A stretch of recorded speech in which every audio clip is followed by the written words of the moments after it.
Good afternoon, friends. Today I am here to discuss our second lecture of chemical bonding. चलिए देखते हैं। देखो बच्चों, फर्स्ट लेक्चर में हमने केमिकल बॉन्डिंग में देखा था कि आयनिक बॉन्ड किसको बोलते हैं। आयनिक बॉन्ड को हमने बताया था, आयनिक बॉन्ड एक तरीके का बहुत स्ट्रॉन्ग बॉन्ड है। क्या बताया था पहले एक बार देख लेते हैं, एक बार फीडबैक ले लेते हैं कि हमने फर्स्ट लेक्चर में क्या लिया था। जल्दी जल्दी देखिए, आयनिक बॉन्ड के बारे में देखा था हमने बच्चों।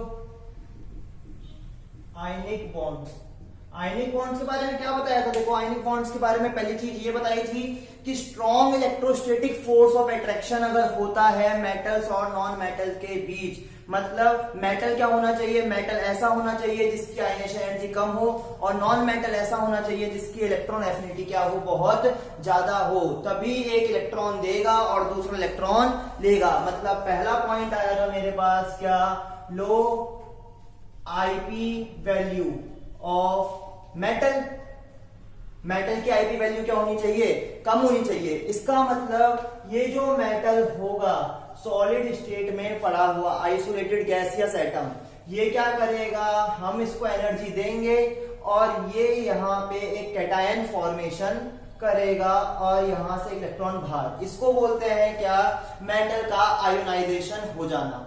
अब यहाँ पे इसने जो इलेक्ट्रॉन की कुर्बानी दी है बच्चों, ये इसकी कुर्बानी बेकार नहीं जाएगी। देखो यहाँ पे समझो, सेकेंड स्टेप में क्या बताया था, लो आईपी वैल्यू मेटल के साथ साथ क्या होना चाहिए, high electron affinity of non metal. क्या होनी चाहिए, high electron affinity of non metal ऐसा होना चाहिए जो इलेक्ट्रॉन को एकदम अपने पास आउटर मोस्ट शेल में गेन कर सके। मतलब कोई एलिमेंट है एक्स, यहाँ पे नॉन मेटल है, ये यहाँ पे अपने सॉलिड में पड़ा हुआ है, ये इस इलेक्ट्रॉन को गेन करेगा और किस में चेंज हो जाएगा, एक्स माइनस में। क्या हो चुका है, यहाँ पे एक कैटायन की फॉर्मेशन हो चुकी है और एक एनायन की फॉर्मेशन हो चुकी है। समझ आ रही है बात। अब लास्ट स्टेप में क्या होगा, कैटायन भी बन चुके हैं और एनायन भी बन चुके हैं। अब इनके पास क्या होंगे, बॉन्ड फॉर्मेशन करने के लिए सारी चीजें अवेलेबल हैं। अब बस ये M प्लस किसको ढूंढ रहा है, X माइनस को, और X माइनस तत्पर है मिलने के लिए किससे, M प्लस से। जैसे ही दोनों एक दूसरे से मिलेंगे तो यहाँ पे इनके बीच अपोजिट चार्ज है, तो आपको पता है अपोजिट चार्ज के बीच क्या होता है, इलेक्ट्रोस्टैटिक फोर्स ऑफ अट्रैक्शन। तो यहाँ पे इन दोनों के बीच जैसे अट्रैक्शन होगा तो ये बनाएंगे क्या, एक MX टाइप का आयोनिक कंपाउंड। क्या बनाएंगे, एक ionic compound of MX type. ये जो आयोनिक कंपाउंड बना है इसी को बोलेंगे एक आयोनिक सॉलिड। क्या बोलेंगे इसको, एक आयोनिक सॉलिड। बोलिए कोई दिक्कत इसमें, समझ आई? आशा करता हूं ये चीज आप सबको समझ आई होगी, कोई दिक्कत। अब बात आती है यहाँ पे, देखिए इसका मैं एक उदाहरण लेके आप लोगों को समझाता हूं कि ये चीज कैसे आ रही होगी। यहाँ पे देखिए,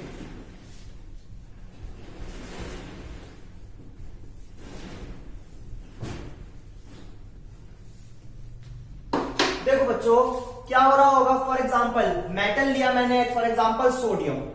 एक एक चीज देख के चलिएगा, एक एक चीज कंसेप्ट बहुत जरूरी है केमिकल बॉन्डिंग में और बहुत ही इजी करके समझाऊंगा। देखो सोडियम पे एटॉमिक नंबर कितना होता है बच्चों, सोडियम का एटॉमिक नंबर होता है 11।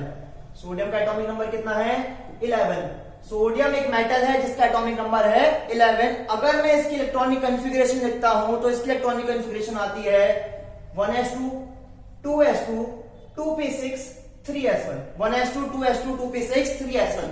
देखो प्यारे बच्चों, एक चीज समझो, अगर सोडियम अपने आउटर मोस्ट शेल से एक इलेक्ट्रॉन को लूज कर देता है तो इसके वैलेंस शेल में कितने इलेक्ट्रॉन बचेंगे, 8 इलेक्ट्रॉन। कितने इलेक्ट्रॉन बचेंगे इसके वैलेंस शेल में, 8 इलेक्ट्रॉन। मतलब ये अपना अगर एक इलेक्ट्रॉन को लूज करेगा तो इसका ऑक्टेट कंप्लीट हो जाएगा। क्या हो जाएगा इसका ऑक्टेट कंप्लीट। मतलब हुआ क्या, इसको हमने थोड़ी एनर्जी दी, ये किसमें बदल गया, सोडियम प्लस में, और यहाँ पे एक इलेक्ट्रॉन बाहर।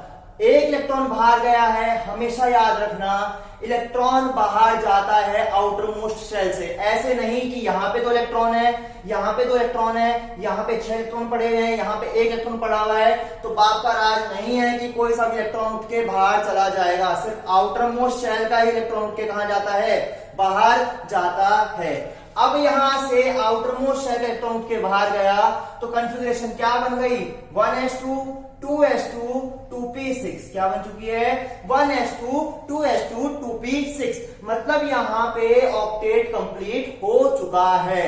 और ध्यान से सुनो, कल फर्स्ट लेक्चर था जब मैंने बताया था कि बॉन्ड आखिर क्यों बन रहे हैं, स्टेबिलिटी के लिए। किसके लिए बन रहे हैं? स्टेबिलिटी के लिए। मतलब यहां पे इसका ऑक्टेट पूरा हो चुका है। दो कारण बताए थे ना आप लोगों को। पहला कारण बताया था मैंने कि एक क्या चाहिए, मैक्सिमम स्टेबिलिटी, वो कैसे आ सकती है, एनर्जी को मिनिमाइज करके। और सेकंड तरीका था क्या, कंप्लीशन ऑफ ऑक्टेट, मतलब ऑक्टेट कंप्लीट होगा तो स्टेबिलिटी खुद पे खुद आ जाएगी। मतलब इसने यहाँ पे अपना ऑक्टेट पूरा किया है, तभी इसने अपने इलेक्ट्रॉन को क्या करा है, यहाँ पे लूज करा है। दूसरी चीज और समझते हैं, बहुत बढ़िया चीज है। देखो यहाँ पे अब एक नॉन मेटल आया है, यहाँ पे क्या आया, एक नॉन मेटल। नॉन मेटल आया है यहाँ पे क्लोरीन। क्या लिया हमने, नॉन मेटल क्लोरीन। एक क्लोरीन क्यों लिया? क्लोरीन बच्चों याद रखना सबसे ज्यादा इलेक्ट्रॉन एफिनिटी वाला एलिमेंट है पूरे पीरियोडिक टेबल में। पूरे पीरियोडिक टेबल में जिसकी सबसे ज्यादा इलेक्ट्रॉन एफिनिटी है वो है क्या, सिर्फ क्लोरीन। याद रखना बच्चे अक्सर कंफ्यूज हो जाते हैं। नीट का बहुत ही छोटा सा क्वेश्चन है लेकिन कंसेप्ट बहुत बड़ा लगता है अपने आप में कि सबसे ज्यादा इलेक्ट्रोनेगेटिव एलिमेंट पीरियोडिक टेबल का है फ्लोरीन और सबसे ज्यादा इलेक्ट्रॉन एफिनिटी वाला एलिमेंट पूरी पीरियोडिक टेबल में है क्लोरीन। वो सवाल पूछता है नीट में कि सबसे ज्यादा इलेक्ट्रॉन एफिनिटी वाला एलिमेंट कौन सा है, और उसमें ऑप्शन वो फ्लोरीन भी देता है और तुम 100% कॉन्फिडेंस लगाते हो फ्लोरीन, तो समझ लेना वो आंसर गलत है। इलेक्ट्रॉन नेगेटिव खींचने वाला अपने पास कौन है, फ्लोरीन। अपने पास ऐड कर लेना इलेक्ट्रॉन को, वो काम किसका है, क्लोरीन का। वो किसका काम है, क्लोरीन का। खींचना और ऐड करना दोनों अलग अलग बातें हैं। खींचना फ्लोरीन, ऐड करना क्लोरीन। समझ आई बातें? क्लोरीन के पास चलते हैं। क्लोरीन की कॉन्फ़िगरेशन देखी जाए तो बच्चों क्लोरीन का एटॉमिक नंबर होता है 17। कितना एटॉमिक नंबर है क्लोरीन का, 17। मतलब इसकी कॉन्फ़िगरेशन लिखे हम तो आएगी 1s2 2s2 2p6 3s2 3p5। तो यहां देखिए, अगर मैं इसके आउटर मोस्ट शेल में देखूं तो इसके आउटर मोस्ट शेल में 7 इलेक्ट्रॉन। मतलब कमाल की बात, देखो सुनो, आप एक बार को सोच सकते हो कि सर ये गेन क्यों करेगा इलेक्ट्रॉन, ये लूज भी तो कर सकता है। तो मैं कहता हूं लूज करवा के देख लो, ऑक्टेट पूरा होगा। अगर तुम यहां से इलेक्ट्रॉन को लूज करवा रहे हो तो अभी बताया इलेक्ट्रॉन जाएगा सिर्फ वैलेंस शेल से बाहर, और वैलेंस शेल में यहाँ पे 7 इलेक्ट्रॉन है। तो अगर तुम एक इलेक्ट्रॉन को बाहर भेज रहे हो तो 6 होंगे। इसका मतलब ऑक्टेट पूरा नहीं होगा। ऑक्टेट तभी पूरा हो सकता है जब इलेक्ट्रॉन को क्या करे, गेन करे। जैसे ही ये इलेक्ट्रॉन को गेन करेगा, देखो इसने इलेक्ट्रॉन को क्या करा, यहाँ पे गेन करा, तो इसने क्या बनाया यहाँ पे Cl-। क्या बनाया इसने यहाँ पे Cl-। और इसकी कॉन्फ़िगरेशन क्या हो चुकी है, 1s2 2s2 2p6 3s2 and 3p6। मतलब आउटर मोस्ट शेल। और we can say that noble gas configuration is achieved. मतलब कमाल की बात समझो यार यहाँ पे कि यहाँ पे ऑक्टेट पूरा हो चुका है। ये चीज याद रखना, NH2NP6 कॉन्फ़िगरेशन नोबल गैस की होती है और नोबल गैस ये ऑक्टेट के लिए जानी जाती है, ऑक्टेट कंप्लीशन के लिए। यहाँ पे भी NH2NP6 आ चुकी है, यहाँ पे भी NH2NP6 कॉन्फ़िगरेशन आ चुकी है। तो ये Na+ बन चुका है जो बहुत ज्यादा स्टेबल है अपने आप में, और ये जो Cl- है ये भी बन चुका है, ये भी अपने आप में क्या है, बहुत ज्यादा स्टेबल। अब यहां पे समझो एक बात आती है, क्या, सुनो, कि सर आपने बताया M+ और X- के बीच में क्या होगा, बॉन्ड बनेगा। अब एक चीज बताओ, आपने कल के लेक्चर में ये बोला था कि बॉन्ड तो स्टेबिलिटी के लिए बनता है, कि स्टेबिलिटी होने के लिए ही तो बॉन्ड बनाया जा रहा है। तो यहां देखो, यहां पे तो चीज पहले स्टेबल हो चुकी है और ये चीज भी पहले स्टेबल हो चुकी है, तो ये बॉन्ड क्यों बना रहे हैं भाई, ये तो बताओ। यहाँ पे बॉन्ड क्यों बन रहा है जब ये स्टेबल हो चुके हैं? तो बॉन्ड बनने का कारण क्या है, तो मैंने भी कहा, देखो यहाँ पे एक चीज अभी देखो कि जब Na+ स्टेबल है मान गए, Cl- भी अपने आप में स्टेबल है मान गए, लेकिन एक चीज समझो, आयनिक बॉन्ड को कल क्या बताया था, आयनिक बॉन्ड एक फोर्स ऑफ अट्रैक्शन है। कैसा, इलेक्ट्रोस्टैटिक फोर्स ऑफ अट्रैक्शन। और इलेक्ट्रोस्टैटिक यानी कि कूलाम, कूलाम यानी कि चार्ज, कूलाम यानी कि चार्ज। इलेक्ट्रोस्टैटिक मतलब क्या होगा, Na+ positive charge, Cl- negative charge. Positive को कौन दिखा, नेगेटिव, नेगेटिव को कौन दिखा, पॉजिटिव। मतलब क्या है, खाली फोर्स ऑफ अट्रैक्शन हुआ है। क्या हुआ है, सिर्फ एक फोर्स ऑफ एट्रैक्शन मतलब Na+ और Cl- जैसे ही आएंगे और क्या बनाएंगे, सिर्फ फोर्स ऑफ एट्रैक्शन की ही वजह से एक NaCl सॉलिड, क्या बनाएंगे, सिर्फ एक NaCl सॉलिड। ये क्या है, एक अपने आप में आयोनिक कंपाउंड है। क्या है, अपने आप में एक आयोनिक कंपाउंड। अब देखो बच्चों, यहां पे एक चीज समझो, अगर मैं कहता हूं मैं अपने आप में बहुत ज्यादा स्टेबल हूं, तो मैं अपनी स्टेबिलिटी को कैसे बताऊंगा। हमने एक चीज पढ़ी कल कि स्टेबिलिटी उतनी ज्यादा होती है जितनी एनर्जी क्या हो, मिनिमम हो। मेरी एनर्जी जितनी कम होगी मैं उतना अपने आप में ज्यादा स्टेबल हूंगा। फॉर एग्जाम्पल यार, डेली लाइफ की बात है, तुम रात को सो रहे हो, तुम सुबह उठ रहे हो और तुम इधर उधर भाग रहे हो। क्यों भाग रहे हो, क्योंकि रात को तुम स्टेबल हो चुके हो। अब सुबह आके क्या हो चुका है, तुम्हारी एनर्जी मैक्सिमम है। सुबह तुम्हारी एनर्जी मैक्सिमम है, तभी तुम्हारी स्टेबिलिटी कम हो रखी है। लेकिन रात को पूरे दिन का काम करके तुम थक चुके हो, तो एनर्जी क्या हो चुकी है, मिनिमाइज। एनर्जी मिनिमाइज हो रखी है तो चैन की नींद ले रहे हो, मतलब स्टेबिलिटी बहुत ज्यादा मैक्सिमम आ चुकी है। मतलब energy is inversely proportional to stability का कॉन्सेप्ट हम लगा रहे हैं। अब अगर मैं यहां पे आप लोगों से एक सवाल पूछूं कि भाई ये चीज बताओ कि NaCl फोर्स ऑफ एट्रैक्शन से बना है एक आयनिक सॉलिड, तो ये अपने आप में कितना ज्यादा स्टेबल हुआ होगा, ये अपने आप में कितना ज्यादा स्टेबल हुआ होगा। तो मैं सीधे शब्दों में ये कह सकता हूं कि कोई भी कंपाउंड है वो उतना ही ज्यादा स्टेबल हुआ होगा जितने बनने पर या फिर बॉन्ड बनने पर उसमें से एनर्जी रिलीज हुई होगी। बताओ, कोई भी कंपाउंड अगर बन रहा है, बॉन्ड बनते हैं तो एनर्जी रिलीज होती है, बॉन्ड टूटते हैं तो एनर्जी देनी पड़ती है। ये तो सिंपल सा कंसेप्ट है। क्या, during bond breaking energy is required, मतलब एंडोथर्मिक है, और जब बॉन्ड बन रहे हैं तो एनर्जी रिलीज हो रही है। मतलब जितनी ज्यादा इसमें से एनर्जी रिलीज होगी उतनी ज्यादा ये स्टेबिलिटी की तरफ जाएगा, और उतना ही ज्यादा मैं कह सकता हूं कंपाउंड क्या है, स्टेबल है। उतना ही ज्यादा क्या कह सकता हूं मैं, कंपाउंड स्टेबल है। अब एक बात समझते हैं बच्चों कि NaCl ने कितनी एनर्जी रिलीज करी है। क्या, NaCl ने कितनी एनर्जी को रिलीज करा है। देखो यहां पे NaCl एनर्जी रिलीज करेगा, ये बात तो डन है। क्यों, अभी बताया कि बॉन्ड बने Na और Cl के बीच, Na और Cl के बीच बॉन्ड बने हैं तो एनर्जी रिलीज होगी। एनर्जी रिलीज होगी इसका मतलब डेल्टा H नेगेटिव होगा, and delta H always negative for exothermic reaction. Delta H क्या होता है इस रिएक्शन का, नेगेटिव होगा। डेल्टा H क्या होगा इस रिएक्शन का, नेगेटिव। इसी को बोलते हैं एक्सोथर्मिक रिएक्शन। लेकिन बात ये आती है बच्चों, ये जो एनर्जी रिलीज हो रही है, इस एनर्जी को हम क्या नाम देंगे। ये जो एनर्जी यहाँ पे रिलीज हो रही है इसको हम किस नाम से जानेंगे, तो इसको बोला जाता है लैटिस एनर्जी। क्या बोलते हैं इसको हम, लैटिस एनर्जी। अब ये नया कंसेप्ट आया 11th क्लास में कि सर हमने तो लैटिस कभी सुना ही नहीं। क्या होता है लैटिस, लैटिस एनर्जी क्या है, क्या बवाल छेड़ दिया है आपने। अभी तक तो सब फ्लो में चल रहा था, अब क्या आगे लैटिस। देखो यार, लैटिस कुछ भी नहीं है, बहुत प्यारी चीज है। यहां तक समझ आया होगा आप सबको। अब समझते हैं एक छोटा सा कंसेप्ट है लैटिस एनर्जी का। लैटिस एनर्जी क्या बताती है, लैटिस एनर्जी ये बताती है कि कोई आयनिक कंपाउंड कितना अपने आप में स्टेबल है। देखो बहुत ही आसान कंसेप्ट है, कोई जल्दी नहीं है, एक एक चीज आराम से सीखेंगे। देखिए यहां पे देखो बच्चों, पहली चीज आती है क्या, लैटिस। क्या आती है पहली चीज, लैटिस। लैटिस क्या होता है, देखो क्या हो रखा है आपके पास था Na+ और आपके पास था Cl-। इन दोनों के बीच में क्या थे, फोर्स ऑफ एट्रैक्शन थे अपोजिट चार्ज के बीच। तो इन्होंने अपने पास बनाया एक NaCl सॉलिड।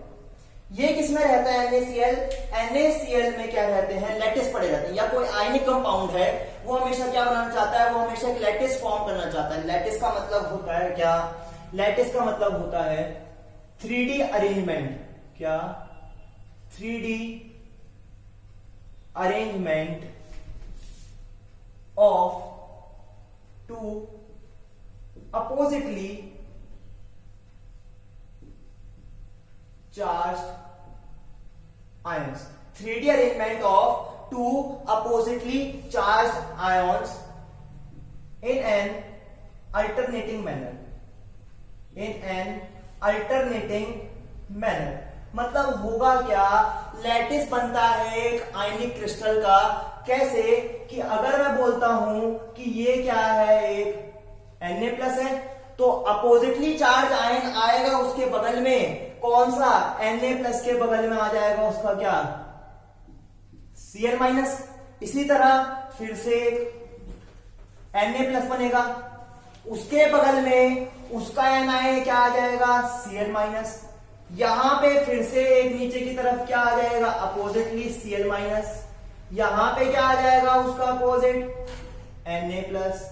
यहां पे अपोजिट बन जाएगा फिर से आपके पास Cl-, और यहां पे अपोजिट बन जाएगा फिर से क्या, Na+।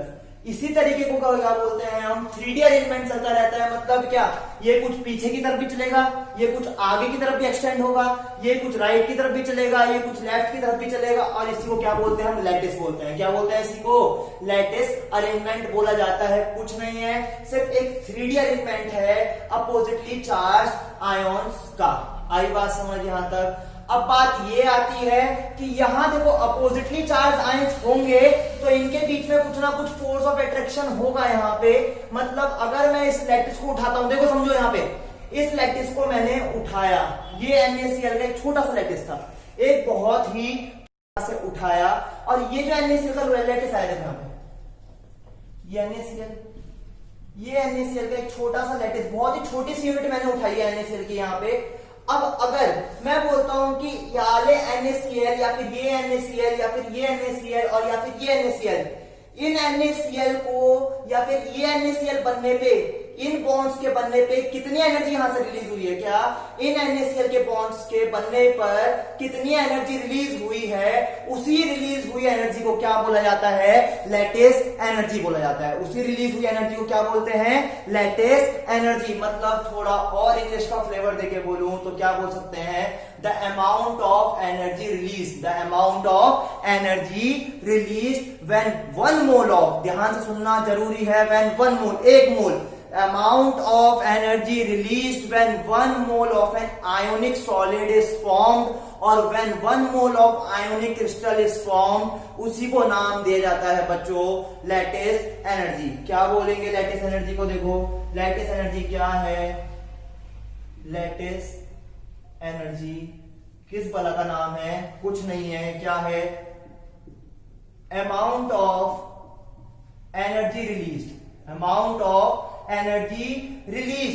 ये जो यहाँ पे लैटिस था, इसके बनने पर या फिर इनके बीच में जो बॉन्ड्स बन रहे हैं, या फिर ये जो अपोजिटली चार्ज आयंस बॉन्ड्स के बनने पे लैटिस बना रहे हैं, उसमें कितनी एनर्जी रिलीज हो रही है, क्या amount of energy release when 1 mole of ionic solid is formed, इसी को बोलते हैं लैटिस एनर्जी। क्या बोलते हैं इसी को, लैटिस एनर्जी।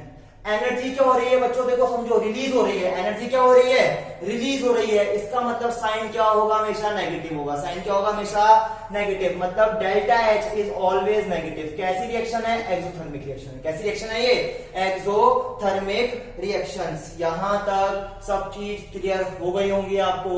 अब एक छोटी सी चीज और पढ़ते हैं कि एग्जांपल के साथ समझाता हूं आपको। एक चीज देखिए यहां पे,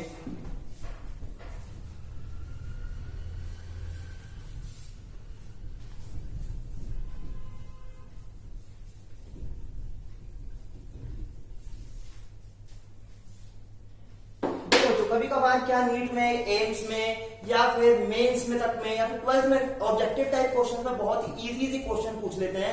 लेकिन होता क्या है, हम बस रटने में लगे रहते हैं या हम कंसेप्ट नहीं समझना चाहते छोटी छोटी चीज का। तो छोटी छोटी चीज हमें आते हुए हम सीख सकते थे, तब भी हमें चीज आ नहीं पाती। वही चीज मैं आपको बता रहा हूं। देखो यहाँ पे बच्चों, अगर मैं कहता हूं आपसे कि आपके पास एक कंपाउंड है NaCl, क्या है आपके पास एक कंपाउंड NaCl, एक कंपाउंड NaCl आपके पास, और एक कंपाउंड है आपके पास MgCl2। एक कंपाउंड क्या है आपके पास बच्चों, MgCl2। NaCl का नाम है सोडियम क्लोराइड, MgCl2 का नाम है मैग्नीशियम क्लोराइड। सिर्फ फॉर्मेलिटी के लिए बता रहा हूं, इतना पता होगा ये मैं मानता हूं। NaCl सोडियम मेटल है, क्लोरीन क्या है, नॉन मेटल। मेटल और नॉन मेटल के बीच क्या बॉन्ड बनता है, आयोनिक बॉन्ड। मतलब ये एक आयनिक कंपाउंड रहा होगा। MgCl2 मैग्नीशियम भी एक मेटल है, क्लोरीन फिर से एक नॉन मेटल है, तो यहाँ पे भी कैटायन है, यहाँ पे भी एनायन है, या फिर ये मेटल है, ये भी नॉन मेटल है, इनकी ये भी कैसा बॉन्ड बनाए होंगे, आयनिक बॉन्ड, तो ये कंपाउंड भी कैसा रहा होगा, आयनिक कंपाउंड। अब बात ये आती है कि भाई मैंने आपको बताया कि जिसमें कंपाउंड में या फिर जिस आयनिक कंपाउंड में जितनी लैटिस एनर्जी ज्यादा रिलीज होगी वो उतना ज्यादा आयनिक कहलाएगा, वो उतना ज्यादा आयनिक कहलाएगा। लेकिन अब मुझे डेटा नहीं दिया है कि यहाँ पे लैटिस एनर्जी कितनी रिलीज हो रही है और यहाँ पे लैटिस एनर्जी कितनी रिलीज हो रही है, तो मैं कैसे बताऊंगा कि भाई दोनों में से ज्यादा आयनिक कौन है। NaCl है और MgCl2 है, दोनों ही आयनिक है, लेकिन ये बताओ कि ज्यादा आयनिक कौन है, कि कैसे पता चलेगा, यहाँ पे वो चीज देखनी है। तो देखो बच्चों, यहाँ पे एक चीज काम आती है, factors which affect lattice energy. क्या कंसेप्ट आता है यहाँ पे, factor which affect lattice energy, या फिर वो फैक्टर जिन पे लैटिस एनर्जी डिपेंड करती है। समझे इस बात को। देखो यहाँ पे एक नया कंसेप्ट है, फैक्टर्स which affect